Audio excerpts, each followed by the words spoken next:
name is Nakisha Scott, but I go by Mama Boo. I am a mother, of course. Live Your Life is geared to teen girls and young women at risk. So I do counsel and mentor some young girls and young ladies at risk, as well as upstairs I have a shower. So I do have some that's homeless or living from pillow to post, where I have two that's like that. I don't have that many people just yet, but it's starting to come along. But I have two ladies that come at least once or twice a week, and they take a shower, and then we sit down and talk, and then, you know, they go on about their day. So the challenges were not being able to have people in the building due to everything was shut down. So now just building up the word of mouth to get more girls coming in here.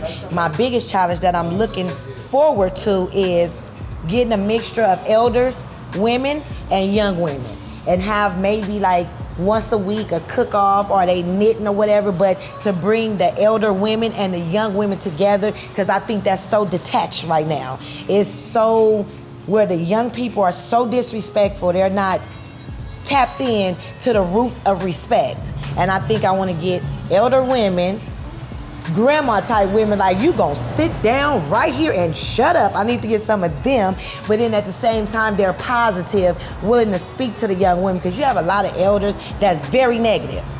And then you got a lot of bad young kids. So you put negative with bad, it don't work out good. But I'm talking about like church moms. Like, Granny, gonna have you sit down and you gonna be quiet because you feel her spirit that she not playing with you.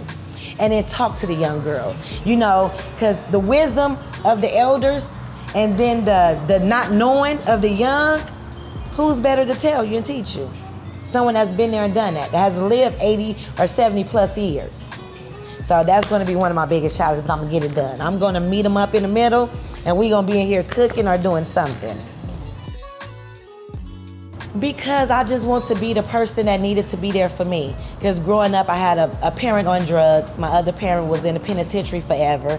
And I was just running loose. I couldn't read, I couldn't write, all the way up to graduating out of high school. I wasn't up to par in my academics. And there was no one there to snatch my little self up and say, no, let me talk to you. Let's sit down and let's figure it out. So with me having a hard life and changing my life and graduating from college, my oldest is in the military. She graduated out of high school honor roll, and I graduated out of high school, couldn't read and write up to par. So with breaking the generational curses, it's just one of those things I feel like the need to help. You know, because there's so many of little me's running around here with nothing to do other than bull crap. You know, go to the bad side, opposed to having someone to enlighten them and talk to them and empower them, that you don't have to do what you see other people doing. That if you're thinking outside the box, that's making you more of a powerful, potent person of being a leader, opposed to monkey see, monkey do. So just want to, for the young girls, my young girls of, you know, of color, and then you have the Hispanics, I mean, Asian, whatever, that if they're going through something, to have someone to talk to empower them and to keep focused, keep going. It's gonna be hard, because the easy stuff is the bull crap. That's easy to get high and not go to school, to get high and fight or whatever the case may be, drugs, alcohol, that's easy. But to stay focused and still go to basketball practice, still read that book, turn in your homework, that's the hard part. And if you can do that, then you're stronger than the ones that's doing the easy part. And a lot of them don't know that. They think the stronger person is the loudest person that can fight the hardest, and that's really not the strongest person. The strongest person that can stay focused on their goal, that's the strong ones.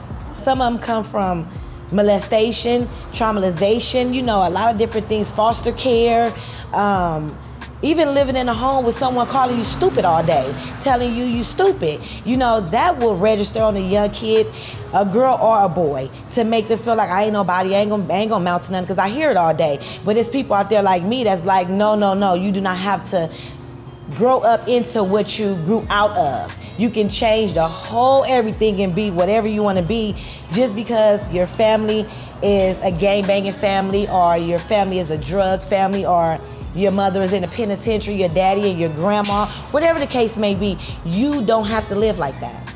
And it needs to be more of people like me in our community, that's from the community, that's telling them that. Because someone can come and be a counselor and have never had a hard life. They cannot identify with this young girl. They may empathize with it or they may sympathize with it, like, you know, I feel so bad. But you don't know the proper things to tell her other than what the book is telling you what to say. But I'm telling from emotions and experience. And they gravitate to me way more than they would just anybody.